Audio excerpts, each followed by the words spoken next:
Hello दोस्तों, स्वागत है आपका मेरे चैनल एपिक त्रेता युग में। इस वीडियो में मैं आप सभी को रामेश्वरम धाम के बारे में बताऊंगी। रामेश्वरम हिंदू का एक पवित्र तीर्थ है। यह तमिलनाडु के रामनाथपुरम जिले में स्थित है। यह तीर्थ हिंदुओं के 4 धामों में से एक है। इसके अलावा यहाँ स्थापित शिवलिंग 12 द्वादश ज्योतिर्लिंगों में से एक माना जाता है। भारत के उत्तर में काशी की जो मान्यता है वही दक्षिण में रामेश्वरम की है। रामेश्वरम चेन्नई से लगभग 425 मील दक्षिण पूर्व में है।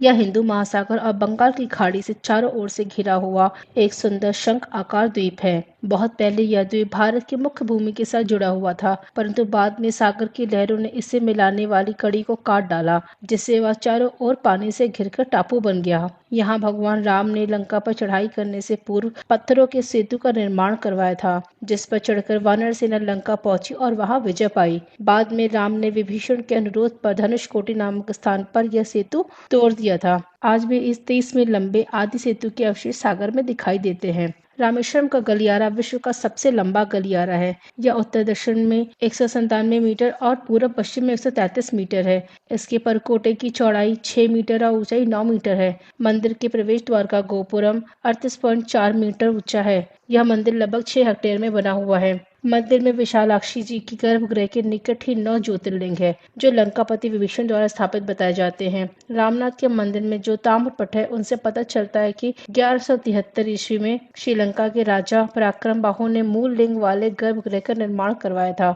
उस मंदिर में अकेले शिवलिंग की स्थापना की गई थी, देवी की मूर्ति नहीं रखी गई थी। इस कारण वह निशंगेश्वर का मंदिर कहलाया। यही मूल मंदिर आगे चलकर वर्तमान दशा को पहुंचा है। रामेश्वरम का मंदिर भारतीय निर्माण कला और शिल्प कला का एक सुंदर नमूना है। इसके प्रवेश द्वार 40 फीट ऊंचा है प्रकार में और मंदिर के अंदर सैकड़ों विशाल खंभे हैं, जो देखने में एक जैसे लगते हैं, परंतु पास जाकर जरा बारीक से देखा जाए तो मालूम होगा कि हर खंभे पर बेल बूटे की अलग अलग कारीगरी है। रामनाथ की मूर्ति की चारों ओर परिक्रमा करने के लिए 3 प्रकार बने हुए हैं।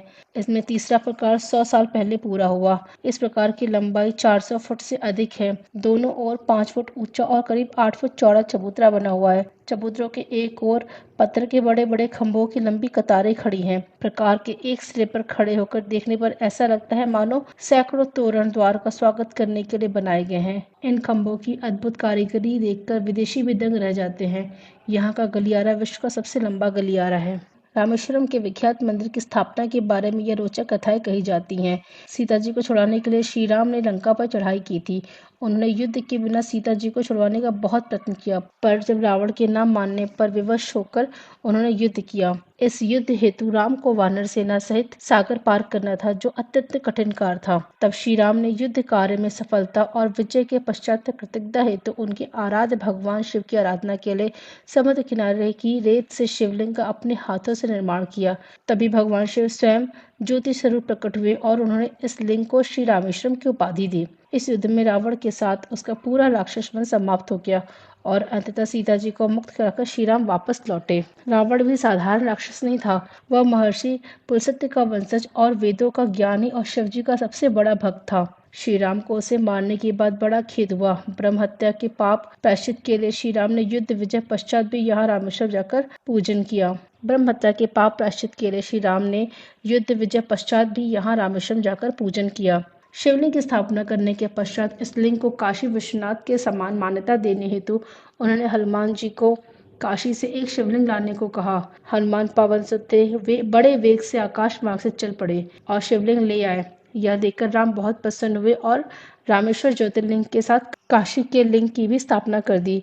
छोटे आकार का यही शिवलिंग रामनाथ स्वामी भी कहलाता है। ये दोनों शिवलिंग इस तीर्थ के मुख्य मंदिर में आज भी पूजित है। यही मुख्य शिवलिंग ज्योतिर्लिंग है। दोस्तों, आप सभी को मेरा वीडियो कैसा लगा प्लीज कमेंट में जरूर बताइएगा और मेरा चैनल प्लीज सब्सक्राइब जरूर कर दीजिएगा।